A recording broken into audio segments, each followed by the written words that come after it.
Just before coming to air this morning on the show, we start this show off every morning at 9 a.m. For those of you who tune in late, just before we were coming to air, the news broke. The big news coming from the FMOQ, that's the Federation of General Practitioners in this province. They announced that they had reached an agreement in principle with the Quebec government. Now, that agreement includes a plan from the government to table a bill to delay Bill 2's implementation until the end of February. More details are going to come out tomorrow because the FMOQ is going to hold webinars for their members over tomorrow, and then there will be a vote on this agreement. Now, over the last few weeks, we've learned of about 40 medical clinics either announcing their closures or threatening to close. Does this agreement in principle change everything? Let's try and find out. Dr. Paul Saba is with us, a family physician right here in Montreal. Dr. Saba, welcome back. Thank you, Elias. Now, obviously, we don't have all the details here, but given the language of the FMOQ and their post this morning, their announcement, what do you take away? What's your reaction this morning? Well, I have confidence in the FMOQ, not only in terms of negotiating on our behalf, but just ensuring good care for the population. That has always really been their mission. It would be bad for the healthcare of the population if we lose our family doctors.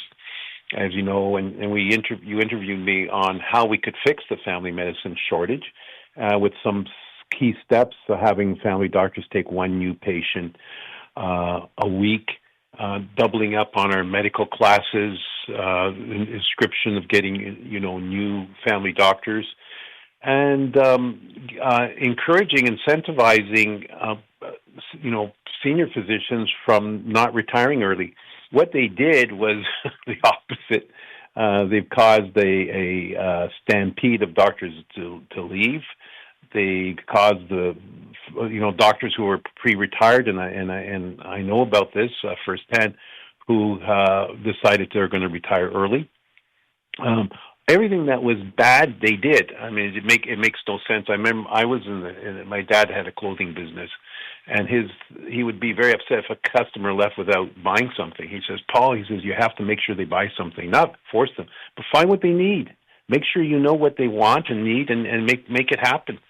And that's what the government should have been doing. They should have been trying to find a way to keep our family doctors and to get new ones, and those who are thinking of retiring to stay on. They did the total opposite, and it was clear that it was going to cause the new law was not just setting unrealistic goals for the doctors and the clinics, but also lowering their salaries anywhere from somewhere of 10 to 30 or 40%.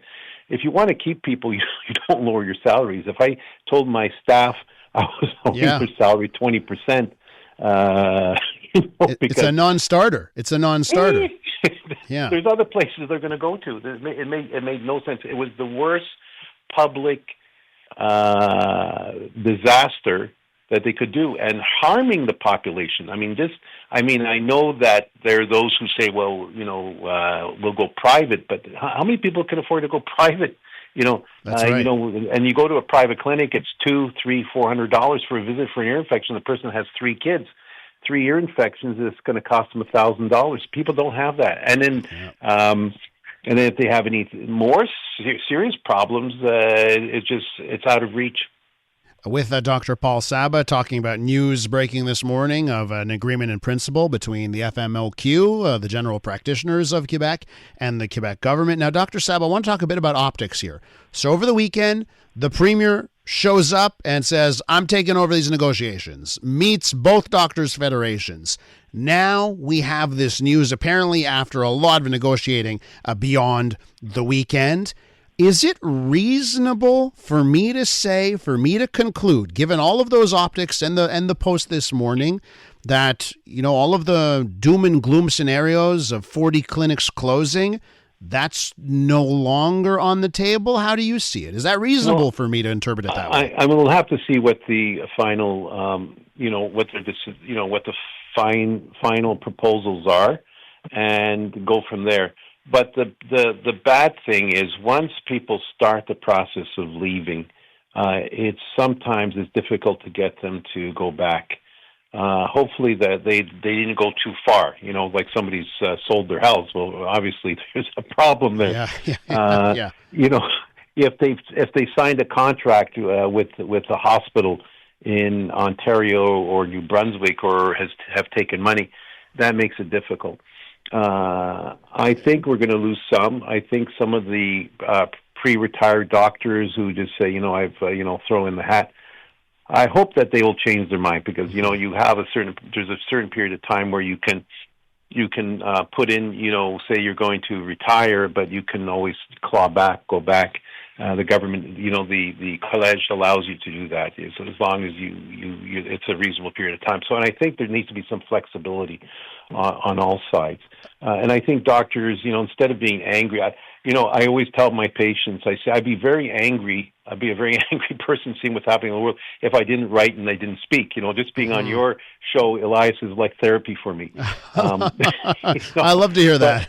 Yeah. So, no, but it's true. And I tell people, speak. And I'm glad to see that the doctors, they booked the Bell Center and they went out there and they spoke. They're writing. I've seen some of my colleagues speaking out like never before.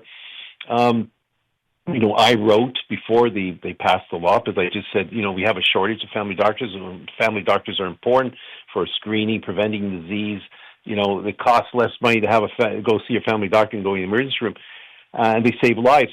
So for me, it was important to give solutions, and that was even before the law was passed. I think we need to all be involved to find solutions. I think we need to train more family doctors locally, because to take people from abroad and steal them from developing countries is not the right approach. Oh, yeah. Hey, by the way, this is another discussion for another day, but is it ethical and moral to steal, maybe not the right word, but take doctors from developing nations or other not well-off places and take them away from those countries? It's a great ethical, moral dilemma. I think it's a wrong approach. Yeah. It's taking, where they've been trained and they need them. We should train, and we're able to. We have amazing medical schools, amazing teachers. We need to invest in our own people here. Yeah. You don't need to have a 95% average to be a doctor. It's a great question. How many Bachelor of Arts degrees do we need in this province? That's what I'm saying. Dr. Saba, listen, I got to wrap up, but I want to ask you one thing before I let you go. Tomorrow, okay, when the details come out, when the webinars are happening, okay, is there one or two things quickly here that you're going to be waiting to see if they've tackled in this agreement? Well, I want to make sure that they find a solution to the shortage of family doctors. Where you have 2.25 million. It's between 1.5 and, let's say, 2 million people don't have a family doctor. We have to solve it, and we have to do it by providing incentives and finding ways that doctors will take on new patients in the short term, and finding long-term solutions, like I said, increasing medical schools class size, and incentivizing doctors who are pre-retiring to stay on and give them tax credits. That's how you deal with it. And they say, well, we don't have the money. The money will come.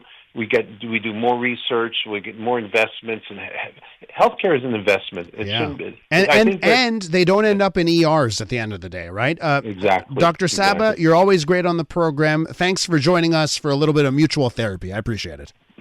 Thank you, Elias. Dr. Paul Saba is a Montreal family physician.